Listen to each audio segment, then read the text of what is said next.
Vamos então à palestra hoje com o título Jesus Cristo, parte 1. Vamos trazer essa mensagem no dia, hoje são 14, do 4 de 2019. Vamos então assim estar ministrando essa palestra que será muito importante para toda a igreja. Está baseado ao livro de Paulo a Timóteo, em 2 Timóteo 2,8, ele vem aqui clareando a nossa mente de que deve ocupar a tua mente em lembrar. Lembrança está onde?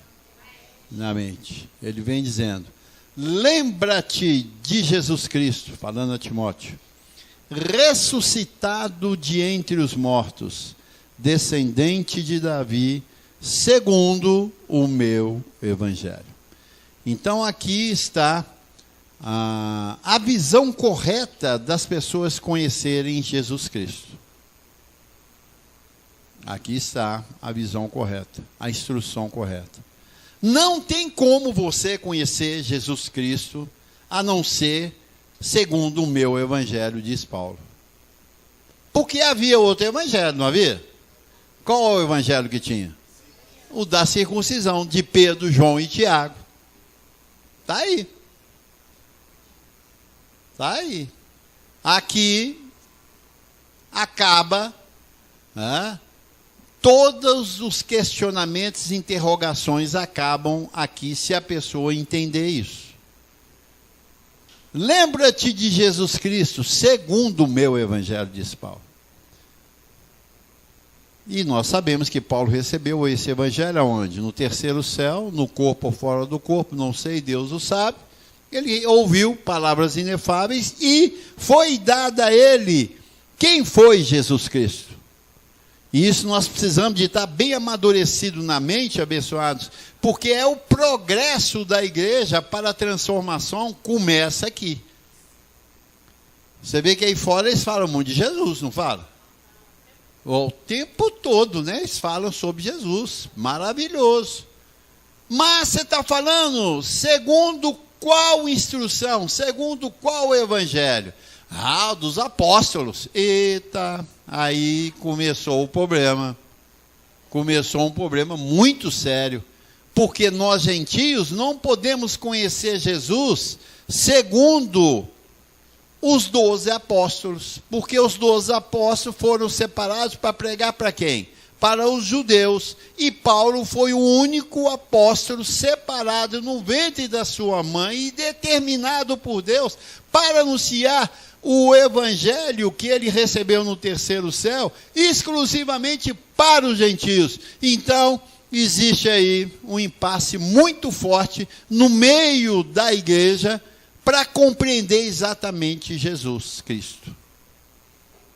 Muito sério. E aqui ele vem dizendo, ressuscitado de entre os mortos, da descendência de Davi, que veio em um corpo. Para descender de alguém na terra, tem que ter um corpo. Não é? Senão, como é que você vai ser descendente se você não tem corpo? Se você não tem uma certidão de nascimento. A certidão de nascimento é que vai te dar a origem de quem você veio. E Jesus aqui, o Cristo, descendeu de quem? De Davi, que era um homem. Descendente de Davi. Quem Davi era? O rei de Israel. E Davi descendeu de quem? Da raiz de Jessé. Então, esse Cristo aqui, abençoados, que Paulo está trazendo, ele tem uma descendência, ele tem uma originalidade que nós precisamos de saber para nós sabermos no que nós estamos envolvidos. É algo muito profundo, com bases sólidas, seguras, para você e eu andarmos sem vacilar, sem tremer nas bases. Porque você sabe de quem descendeu o Cristo que você está crendo e servindo e ouvindo. Porque para Cristo estar na terra, tem que ter um corpo. Eu vi um pregador de Crescendo em Graça, ele disse, o único pastor meu é Jesus Cristo. Eu falei, ué, cadê ele? Cadê ele? Não, me mostra ele, companheiro. Esse céu agora virou fantasminha também? Virou fantasma? Porque não tem Cristo na terra se não houver um vaso. Não tem Cristo. Porque a criação dele foi para habitar em um vaso e assim falar diretamente com a sua igreja. Porque quem entende de igreja é Cristo, rapaz. Se não tiver um corpo que Jesus está usando, Cristo está usando, a igreja está ferradinha. É o que acontece aí. Então, veio no corpo o Nazareno, Jesus de Nazaré, da raiz de Jessé. Isso é muito importante. Nós vimos aqui Paulo explicando sobre isso em 2 Coríntios 5,16, ele vem dizendo, assim que nós, daqui por diante, a ninguém conhecemos segundo a carne. Bom, essa é uma etapa, agora a segunda. E se antes conhecíamos Cristo segundo a carne, que era o Jesus o quê? O Nazareno, descendente de Davi, segundo a carne, e se antes conhecemos Cristo segundo a carne, já agora não conhecemos deste modo. Você vê que Paulo diz aqui, lembra-te de Jesus Cristo ressuscitado. O ressuscitado foi quem? Aquele que veio num corpo. Porque para ressuscitar tem que ter corpo, meu irmão. Se não ter corpo, como é que você vai ressuscitar quem não tem corpo? Então, Jesus de Nazaré, descendente de Davi, segundo a carne, ele morreu e ressuscitou. Então, a nossa identificação do ressuscitado é pelo que ele esteve em Jesus de Nazaré, da descendente de Davi, da raiz de Jessé. Foi uma natureza inicial que levou ele a morrer, porque havia um plano, um projeto de Deus, calculado friamente para ele, e ele cumpriu até as últimas gotas do seu sangue, morreu e creu que ia ressuscitar no terceiro dia e ressuscitou. E é esse Cristo que Paulo hoje abre o entendimento para a igreja, porque se a igreja não tiver o entendimento que ele é do ressuscitado, ele vai continuar o quê? No judaísmo. Porque Jesus de Nazaré, Mateus 5,17, ele diz, não pensem que vim revogar a lei e os profetas. Pelo contrário, eu vim cumprir a lei e os profetas. Então Jesus de Nazaré veio para cumprir a lei, cumprindo a lei, morreria na cruz, mas no terceiro dia ressuscitava. E Paulo agora, segundo o seu evangelho, explica a vida do ressuscitado, da qual nós fazemos parte. E submetemos ao ressuscitado, lembrando, como ele deu a origem aqui, da raiz de Davi. Ele era da raiz de Davi, que Paulo coloca aqui. Lembra-te de Jesus ressuscitado dentre os mortos, descendente de Davi, segundo o meu evangelho.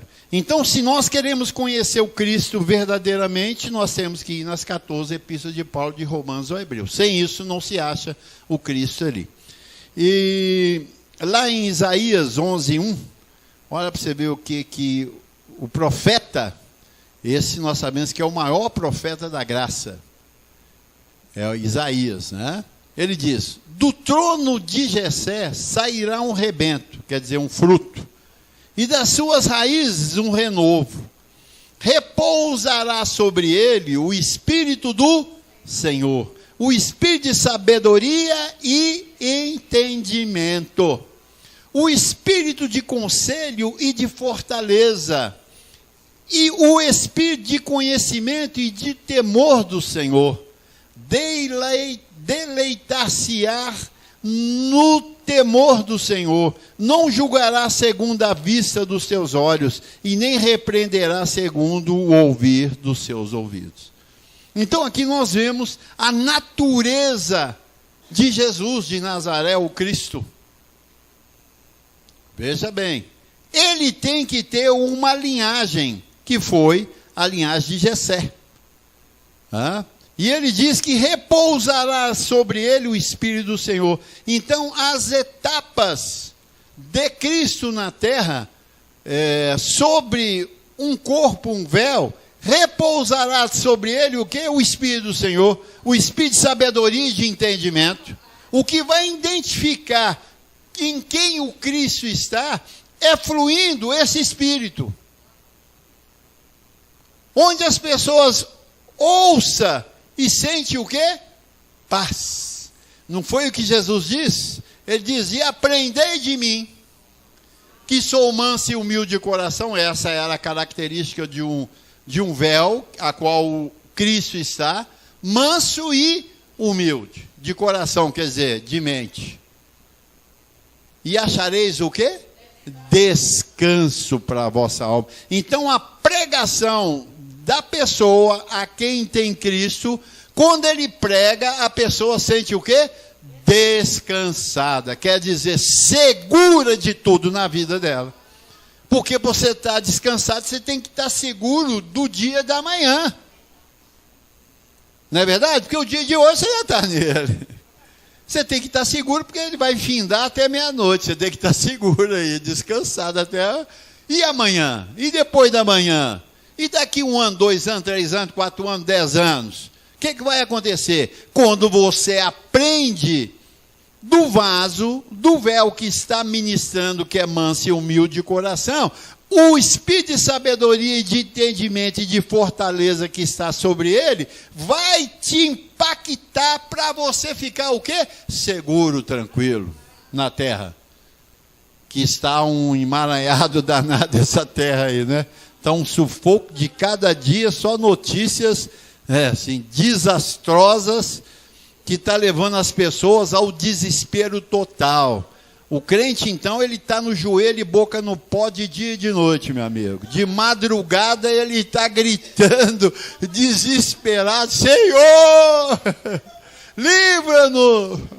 Está achando que o livramento vem porque ele está gritando, não é não, é porque você aprendeu a descansar com os ensinamentos de Jesus Cristo, o ressuscitado. Porque senão...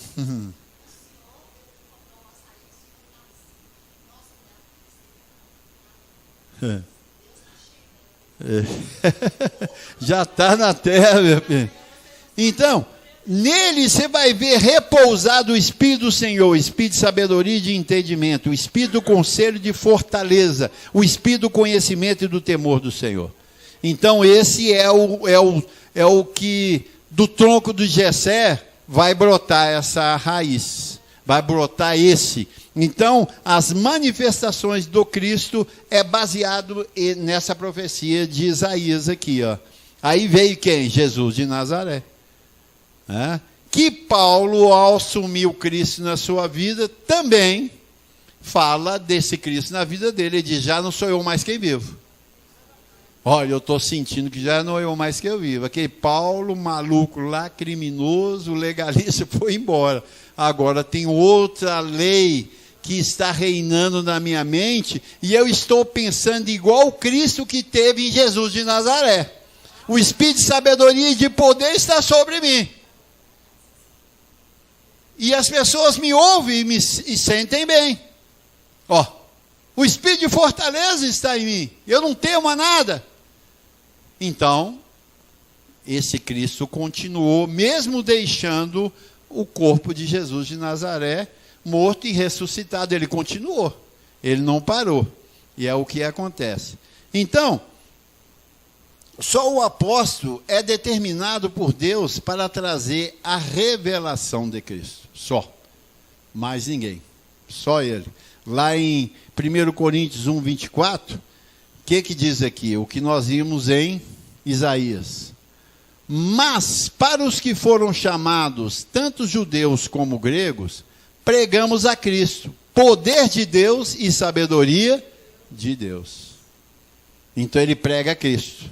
tanto para judeus como para gregos. Paulo não respeitava mais o judaísmo, por isso que partiram para cima dele.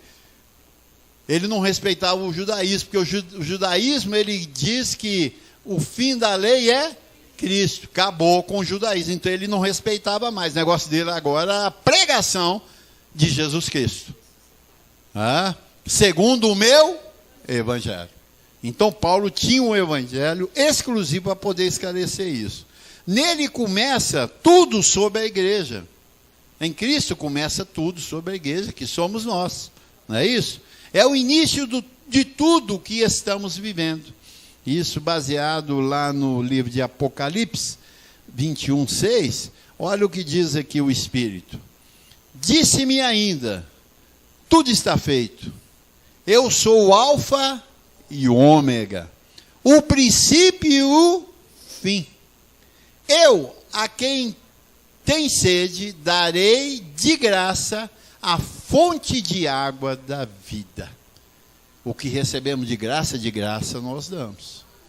Então ele diz, olha, recebereis de mim. Eu vim para que tenham o quê? Vida. Diga, eu tenho vida. E vida com abundância. É vida com prazer. Você está tendo prazer de viver, meu irmão? Isso aí que é importante. Você tem prazer de viver? Saiba, esse prazer que você está tendo agora é pelo Cristo que Paulo nos ensina, que é o ressuscitado.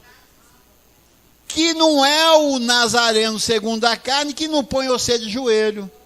Não põe você para pedir perdão pelos pecados. Não te ensina a expulsar demônio, ir para os montes das oliveiras buscar a Deus. Não, agora é o ressuscitado, que é o Deus que está em nós. Agora é diferente. Os ensinamentos, os conselhos, é para você e eu descansarmos firmes de que Ele está conosco todos os dias. Porque Deus está na terra, assim é? Eles estão esperando o Cristo, Cristo já veio. Cristo já está aqui. Porque se Ele não estiver aqui, não tem descanso. Porque Ele diz, aprendei de mim que sou manso e humilde de coração e achareis descanso. E realmente, os nossos irmãos crentes, da religião crente, eles não têm descanso. Tem. Porque eles vão todos os dias na igreja buscar a bênção, buscar descanso. Então eles não aprenderam com Cristo. E eles estão esperando Cristo voltar para poder dar descanso para eles. E nós não, nós já estamos deleitando com um descanso, por quê? Porque Cristo já está na terra desde quando começou Jesus de Nazaré, Paulo, depois José Luiz, e agora nós aqui trazendo o descanso para a igreja. Continua, porque a segunda vinda se manifestou em quem? José Luiz. É difícil de engolir isso, mas porque ele vem desbancando todo o sistema religioso com a sua expressão de pregação totalmente contrária ao Cristo ressuscitado. Porque eles não pregavam, como Paulo diz, o meu evangelho. E quando Cristo manifestou nele, começou a pregar que você é um abençoado. Quem sabia disso? Nós só brincávamos, abençoado, mas no sentido pejorativo, né? Isso é um abençoado. Que o cara era ruim pra cara. Não é um abençoado igual nós falamos, abençoado, perfeito, completo. Então, só com a pregação de Cristo, segundo o meu evangelho, diz Paulo, nos apontou que nós somos abençoados, que nós somos predestinados, salvo para sempre, completos, deuses. Quem falou que você é um Deus? Ninguém, até hoje não falam. Que isso, meu irmão, meu Deus. Então você é filho do capeta, né? Não, sou filho de Deus. Filho de peixe é o quê? E filho de Deus é o quê? Deuses. É mesmo, pois é, estou te anunciando essa verdade. Desperta tu que dorme, rapaz. Sai de entre os mortos, porque Cristo está te iluminando. Então aí começa uma nova etapa para aquela vida. Assim é? Você recebe assim? Papai. João 1:1, ele diz: No princípio era o verbo, e o verbo estava com Deus, e o verbo era Deus. Isso é o princípio de tudo, viu, abençoado? Ele estava no princípio com Deus. Todas as coisas foram feitas pelo intermédio dele. Todas as coisas. Então não tem diabo aí não. Todas as coisas foram feitas por intermédio dele. E sem ele, nada do que foi feito se fez. Não, isso foi uma bactéria descoberta no nosso laboratório que se fez. É um vírus. Que isso, rapaz? Nada do que foi feito se fez, nada. Ele não conseguiu se fazer nada, porque quem fez tudo foi o Senhor. No 14 ele diz, e o verbo se fez carne e habitou entre nós. O verbo é quem? Deus. Verbo é Deus, se fez carne. Então Jesus foi a primeira manifestação na terra para mostrar o poder de Deus. Ao vivo e a cores a favor da igreja, que recebeu quem? Cristo, cheio de graça e de verdade, e vimos a sua glória, glória como do unigênito do Pai. Então, essa manifestação na terra, ela é gloriosa, abençoado. E tudo que é glorioso, todo mundo tem vontade de quê? De ver. Eles vão querer nos ver. Vai chegar uma hora que o pessoal vai querer nos ver. É igual Tomé, só crê e vendo, mas vão ver. Jesus no ressuscitado não se mostrou? É. Sei. Em 2 Coríntios 6,16, olha aqui para você ver a manifestação de Cristo. Que ligação há entre o santuário de Deus e os ídolos? Porque nós somos santuário do Deus vivente. Como ele próprio diz, habitarei e andarei entre eles, serei o seu Deus e eles serão o meu povo. Então, o lugar de Cristo não é lá em cima, é aonde? A igreja, porque aonde está a igreja do Senhor? Na terra. Andarei e habitarei, quer dizer, vai ter um convívio de liberdade no meio da igreja. Habitarei, para mim habitar, né? Para você habitar em algum lugar, todo mundo tem que te ver. Você tem que pegar na pessoa, dar um abraço nele, pá. Senão não habita. Senão não habita. Habita e andarei. Se ele não anda, como é que... É o Deus fantasma. É o Deus que o povo fica assim com as mãos levantadas para o céu, andando igual um aloprado assim, dizendo, ó Deus, procura, quem sabe ele está ali atrás. Ó Deus, você vê que loucura, abençoado. Então, eles não têm a visão do ressuscitado agora manifestado novamente no corpo. Por que Jesus ressuscitou, abençoado? É para provar o poder de Deus. Que o Cristo está vivo, ele não morreu. Só que ele não tem aquela semelhança mais, o Nazareno, como ele tinha. Na carne, sofrendo, precisando de comer, de beber, de ir no banheiro. Ele não tem mais essas faculdades mais, acabam quando está ressuscitado, mas ele teve no corpo. E ao ressuscitar, porque ele ia o quê? Manter no meio da igreja. Porque só ressuscitado poderia manter na igreja por séculos e séculos à frente. E o mesmo, assim é? O mesmo Deus de ontem é o mesmo de hoje. O mesmo Cristo de ontem é o mesmo de hoje. Não mudou, não. O Cristo é o mesmo, manifestado com a sua glória. Então, andarei e habitarei entre vós. Vós sereis eu serei o seu Deus e vós serão o meu povo. Então, esse povo é um povo o quê? Identificado na terra. Eles vão falar, ali está o povo de Deus. Ali está o povo verdadeiro de Deus. Esse povo é um povo que jamais se viu na terra, né? Como diz Joel, né? Um povo santo e poderoso e de boas obras. Assim é, pessoal.